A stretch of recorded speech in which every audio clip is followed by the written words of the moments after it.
The fourth thing that ChatGPT told me was that it might be communication barriers that play into it. We should do a podcast on that. Oh my gosh. Some men and women may not effectively communicate about the division of labor and the emotional toll of mental load, leading to misunderstandings or assumptions about each other's roles and responsibilities. I think that kind of plays into the previous one, the invisible tasks. It'd be easy to look at someone carrying mental load and think, yeah, but they're not doing this, this, and this. Or they could do that easy because that's all they've got to do today, and not think about the invisible parts of it.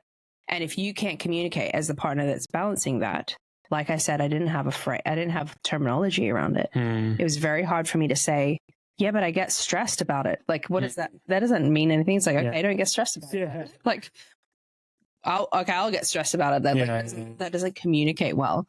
So if you don't have the terminology around it, you don't have like an understanding of what's happening for you, and you can't communicate it, it's going to be really hard to tackle that, because they only know what they know. It's the same thing as we've spoken about before. Until I can communicate what's going on for myself, it's kind of still my responsibility. Then when I can communicate it, then it becomes our responsibility and our teamwork on it. And then the fifth one is cultural norms. So cultural norms and expectations around masculinity may discourage men from acknowledging or addressing issues related to emotional labor and mental load, viewing them as signs of weakness or femininity. I think that's probably why the people that write in the most are guys, because the feedback that I've had is guys don't talk about this. And I'm so passionate about that too. Again, this is a lot of my work in the fathering space, is there's so many unknowns and you don't know how to talk about it. You don't know who you can talk to about it, because what's a safe space, right? And so absolutely, I see that, because it's a huge fear for a lot of guys. Cool, we might identify something, but doing anything about it for a lot of guys is like pulling a tooth out. Like we just really struggle to do anything about our situation. And I think the reason is because we don't know what's safe. I feel like for me especially, and a lot of guys I've spoken to, we need to feel safe. If we don't feel safe, we'll avoid.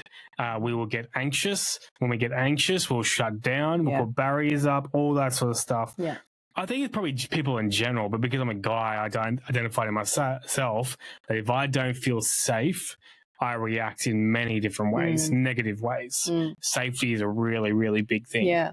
And I don't think it's easy to identify that in a guy. I don't think it's easy for me to look at you reacting out of a lack of security and see, oh, he's not feeling secure. Yeah. What I see, not you specifically, but just in general, but also you as well. Like, what I see is a defensive-ness, or I see an aggression, or I see this is not Blair, just to clarify. No, to a point it is. To a point it is.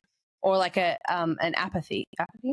Empathy? No, apathy, like couldn't care. Like brushing it off. Like a brushing it off, you're not interested in it. It's not important.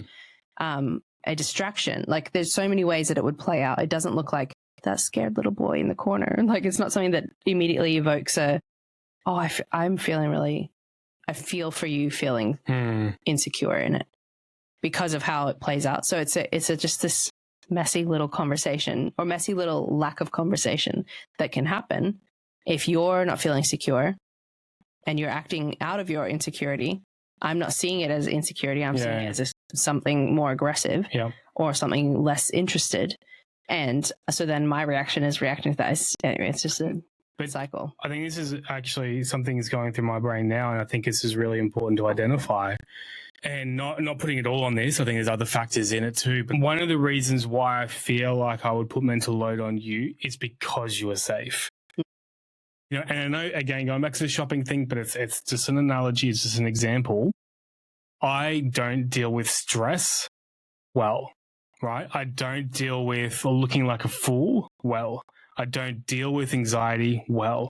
For a lot of guys, and probably girls too, I'm not a female, I don't know, but for a lot of guys, it's fight or flight. And the flight part is something that we don't talk about a lot.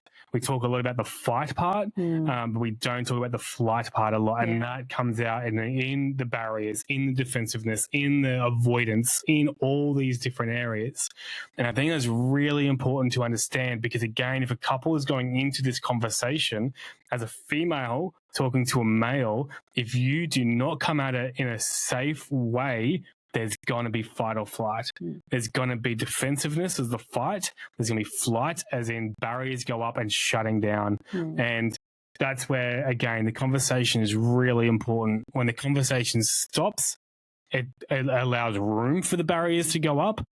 If the conversation is done badly, the barrier is going up anyway. If the conversation can be identified that needs to be had by both parties and can done in a safe environment, I would not be the man I am today if you were not safe.